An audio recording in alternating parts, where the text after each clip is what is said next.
Just a year before India achieved independence, the subcontinent was entangled in a gripping political power struggle. In a desperate effort to avoid the partition, Mahatma Gandhi went as far as suggesting to Lord Mountbatten that Muhammad Ali Jinnah should be appointed the Prime Minister of a united India. By 1946, Jinnah had gathered substantial political leverage and communal tensions were intensifying across the country. The infamous Direct Action Day marked the beginning of a bloody trail of violence. Calcutta turned into a graveyard of bodies, and a poorly worded public statement by Nehru only made the situation worse. Jinnah proclaimed that India would either be divided or descend into chaos. At that point, British colonial rule was crumbling. The Quit India movement of 1942 had mobilized countless Indians against the empire. Subhash Chandra Bose's Indian National Army and its impact, combined with the Red Fort trials, deeply shocked the British authorities. The naval mutiny further destabilized their grip, and the aftermath of World War II had left Britain financially drained. After the 1945 general elections in the UK, Clement Attlee became Prime Minister and had pledged to grant India its independence. Public sentiment in Britain also leaned toward ending colonial rule. The only matter up for debate was the method and timeline of India's freedom. As of January 1946, British India was comprised of 17 administrative provinces, highlighted in yellow, alongside numerous princely states, marked in pink. These provinces were somewhat autonomous under the Government of India Act 1935, which introduced limited self-governance and elected bodies. The first provincial elections were conducted in 1937, where Congress emerged victorious in the majority of regions. However, the Muslim League suffered major setbacks, securing merely a fraction of the Muslim-reserved seats. The next elections, delayed due to World War II and the Quit India protests, finally took place in 1946, at a time when Hindu-Muslim relations were already fragile. Politicians, including Jinnah, capitalized on communal divisions, spreading fear of religious dominance.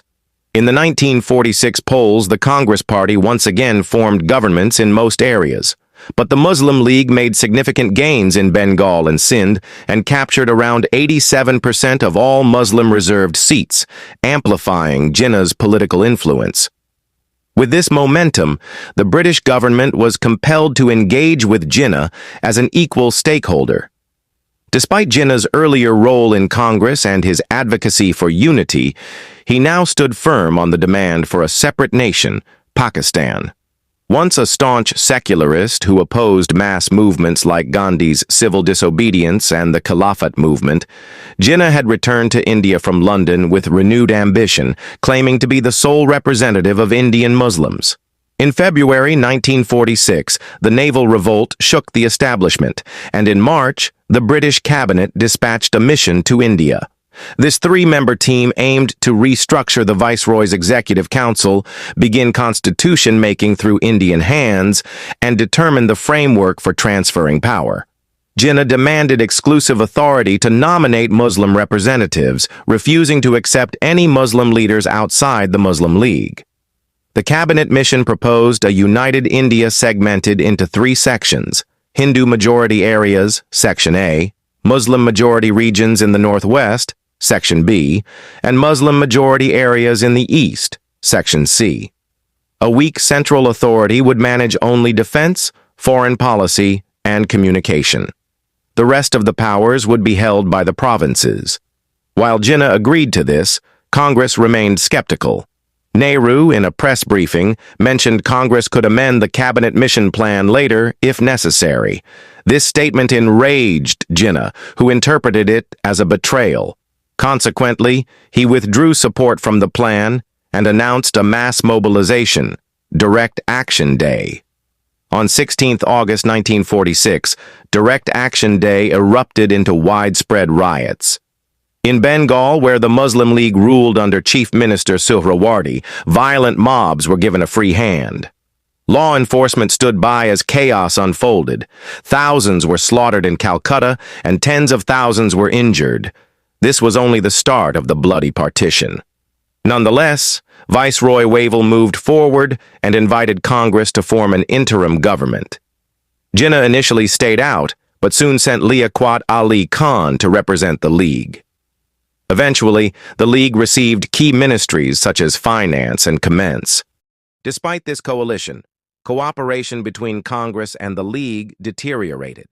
In October 1946, fresh violence broke out in Noakhali, where Hindu minorities faced killings and forced conversions.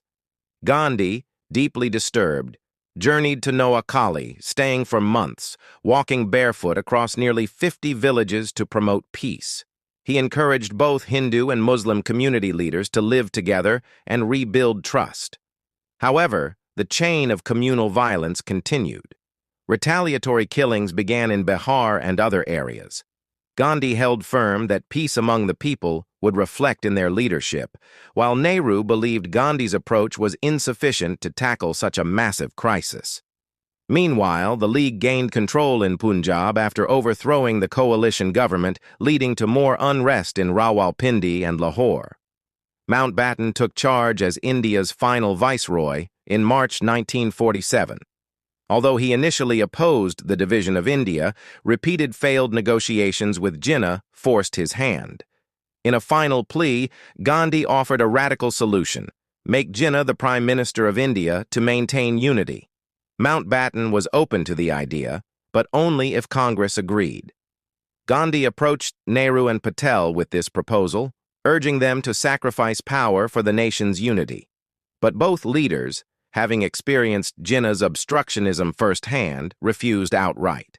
Mountbatten then floated the Dicky Bird Plan, which allowed provinces to choose between joining India, Pakistan, or remaining independent. Nehru was outraged, calling it a blueprint for the disintegration of India.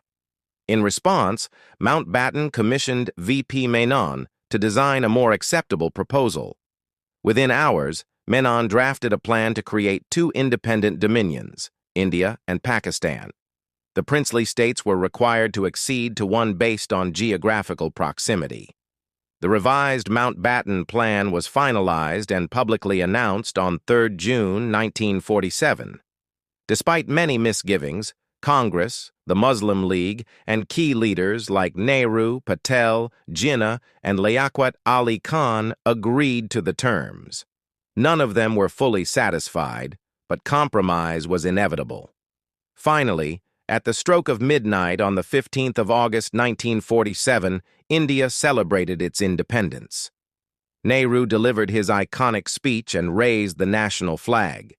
Yet, this freedom came at a heartbreaking cost. Over 15 million people were displaced, more than 1 million perished, and countless women were subjected to abduction and assault. What followed was another historic chapter: Sardar Patel's mission to integrate the princely states into a unified India. This entire journey, from political maneuvering to painful division, is vividly captured in the book Freedom at Midnight by Dominique Lapierre and Larry Collins.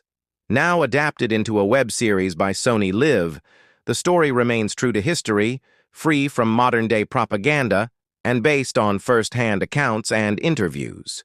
If you want to explore the events further, the series and the book are both highly recommended.